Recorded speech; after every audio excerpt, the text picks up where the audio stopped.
What are you doing? Good morning, everybody. This is Richard back at you. We got Mr. Jones's 99 Dodge Diesel in the house, 4-wheel drive. He brought this from out of town. He knew some friends of ours that told him to bring it to us, that we do really good work, especially on diesels and stuff. So it's taken off in second gear. It's got severe leaks underneath the truck. We've checked the fluid already. The fluid's really low. It smells burnt. So we're gonna end up pulling the tranny out.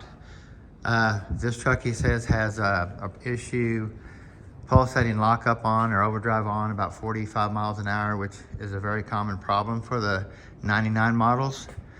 It's usually, I mean, we actually have a list of like 40 things it could be, but the very top one is dirty battery cables. So we always look at their cables onto, check their battery connections on both sides. We also take the cable loose from the block, buff the block down to where it's shiny metal. We buff the cable down to where it's nice, pretty brass on both sides.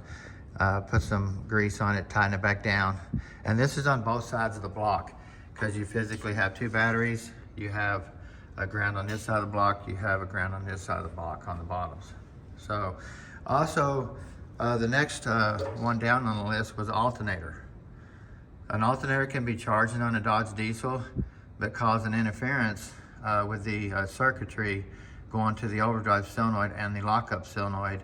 It's mounted on the same bracket inside the transmission. So if you get any issues with the alternator, even though it's charging, you can still have that issue. So what we do is we disconnect the alternator and go drive it and see if it goes away. If it does go away, we do not recommend a rebuilt alternator. We recommend buying a brand new alternator because that problem is very hard to pick up when the alternator is being rebuilt. So you could buy one with the same type of issue. So just remember, if you have that issue, clean your grounds first on your batteries, buff the cables on the block, make sure your alternator isn't the problem either, disconnect it. Now we did see a little bit of issue on the positive cable here. This cable is loose. So we definitely want to check it, get that screw out of there and try to put another end on here, buff the terminal on the battery and stuff like that, and get that nice and tight. Just clean them all up really good for him. So, but we're gonna get in here and do a scan on it and see what type of problem we got going on with the truck. So let's see what we got here. I've got my Snap-on scanner turned on. Try to get it hopefully where no lights mess with it. Let me plug it in. What's nice about it, it's got a little light on the connector, like a little flashlight. So you could turn it on, go to your connector, plug it in. You always want to make sure your green light comes on. That tells you that you have power at the connector. We're going to be turning our key on. Now this truck does have 222, 280, 32 on it on miles. Now I did look underneath. The transmission has been rebuilt before, like back in 2018. So we're going to go to the scanner. We're going to go to, I'm going to try to pick it up. Let's see what we got here. If we got a Dodge, we'll go to Dodge first since it's early. See if it'll pick it up. 99. It might not have an auto. See if it'll pick it up.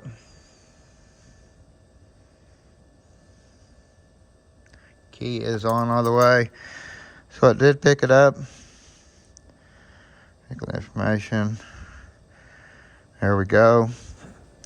So now we're going to just go straight to the transmission first. Auto with AC. Yes. Let's go to display. Let's go to codes. Let's go to codes only. MIL fault and companion module. That tells me there that there's a code somewhere. So let me go back here and do something a little different. Let's go back here. The engine, let's see if I see anything here.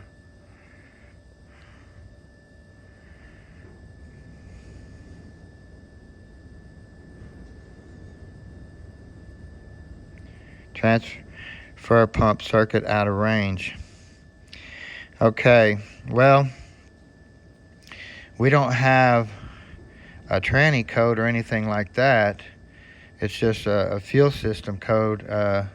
So that's not really going to be affecting the tranny. Don't see anything wrong there. But we had no tranny codes, even though it's taken off in second gear. So this thing's probably really full of metal. Let me just back up one more time. So just make sure there ain't.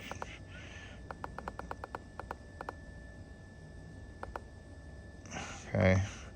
There's no transfer case codes or anything. This is actually a manual. It's got a lever here that you move to put it in four-wheel drive, and then everything else underneath works off vacuum. So, but we have auto AC codes. So we have no transmission codes. So that's good. We do have leaks like crazy underneath the vehicle. It looks like the transfer case is coming off the back of the tranny. So what we're going to do is get it up in the air, see what we got going there. Let me turn the old noisy key off. Pump quit running. Bell keeps ringing. I want to slam my cord in the door. I've replaced a few of them before.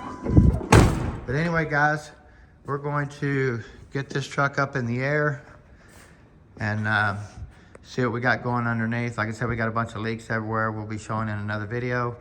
And then we'll pull the pan on it and kind of go from there too.